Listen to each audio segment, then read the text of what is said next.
52 days. That's how long it took Nehemiah to rebuild the walls of Jerusalem. Walls that had been rubble for over a century. Walls that every regional power in the ancient Near East had a political interest in keeping as rubble. And he builds them in 52 days, surrounded by enemies. Not because nobody pushed back, because he refused to come down off the wall every time someone demanded a meeting. That single decision, I am doing a great work and I cannot come down, is the most underrated leadership principle in all of Scripture.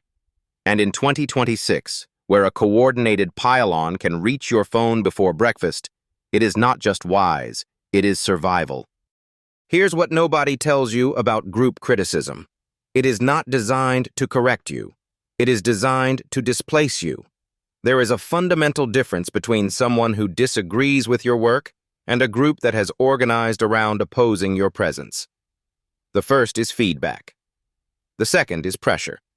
And the moment you treat pressure like feedback, the moment you start running down from the wall to explain yourself to every crowd gathering in the valley, you have already lost something you cannot easily recover.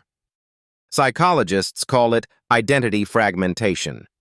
When you're hit with sustained, coordinated criticism from multiple directions, your brain does something predictable and devastating.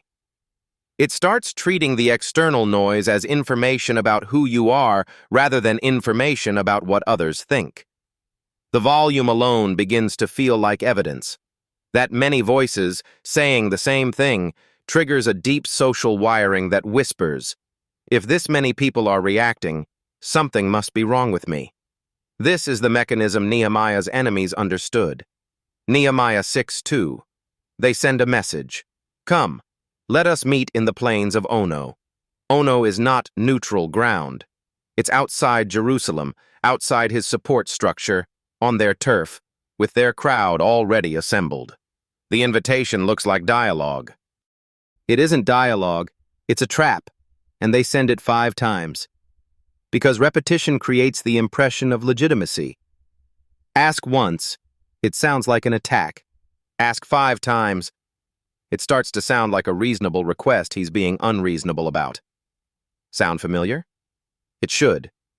Because what used to require 5 letters and a messenger now requires 5 seconds and a trending hashtag. The pile-on is ancient. The amplification is new. And every voice you chase adds a new voice to the queue.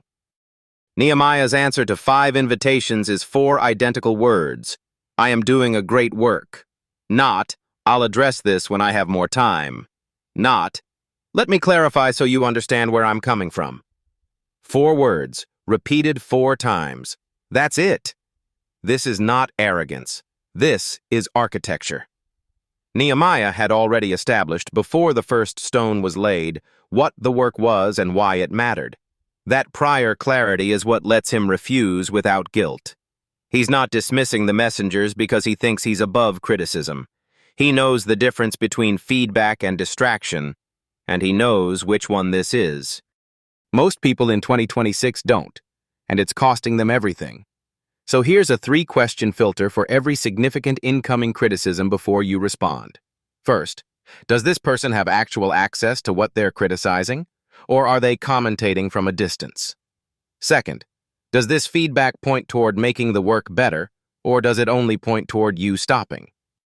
Third, if I respond to this right now, what am I not building?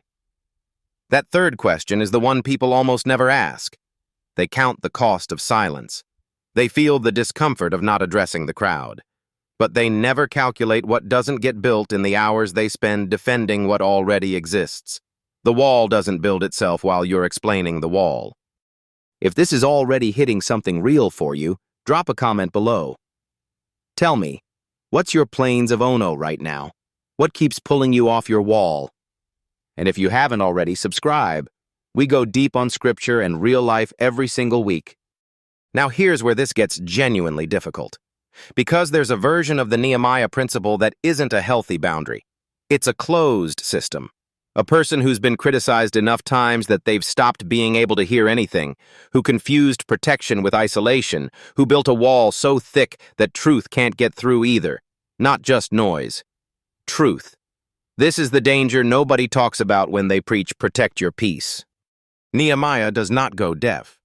When Hanani brings news about the condition of his people, Nehemiah weeps. He sits down and mourns for days.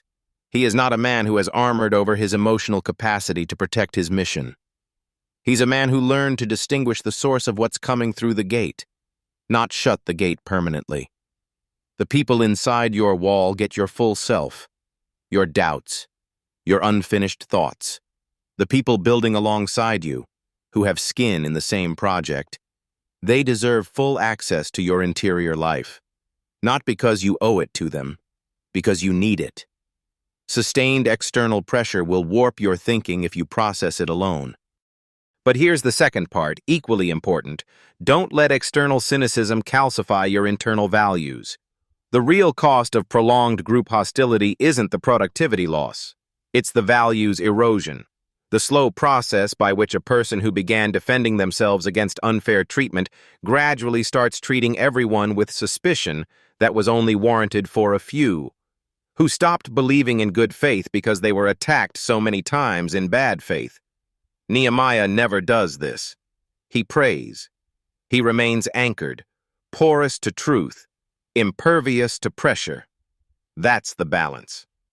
Every wall needs a foundation, and if that foundation is external validation, if your sense of self runs on the approval of your current audience, the wall comes down the moment the audience shifts.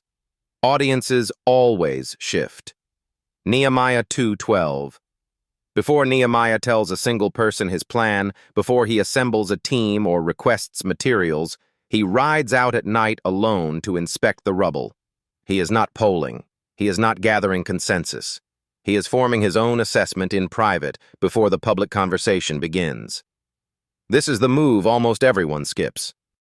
Because the gap between what the crowd thinks of your work and what your work actually is, that gap will always exist.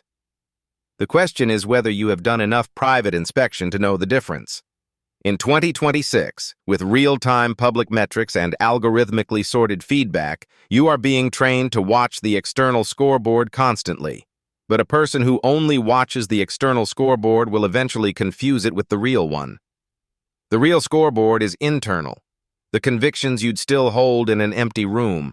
The quality of work you'd still pursue if no one was watching.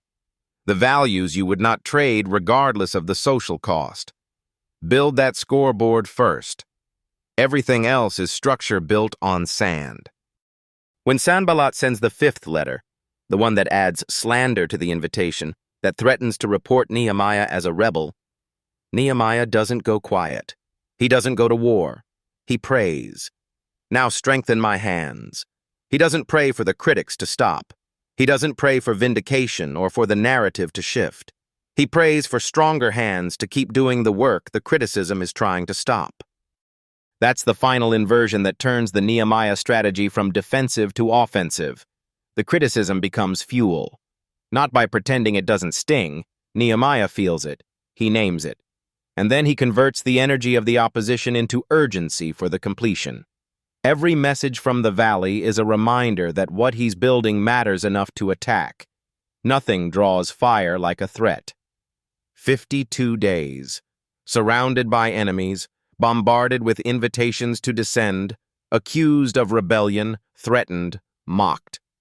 He builds anyway. You are doing a great work. The plains of Ono are full of voices with your name on their lips. Stay on the wall. If this gave you language for something you've been living, share it with someone who needs it right now. They might be one conversation away from coming down off their wall. And if you're not subscribed yet, join us. Every week we take scripture seriously and apply it to the life you're actually living. See you in the next one.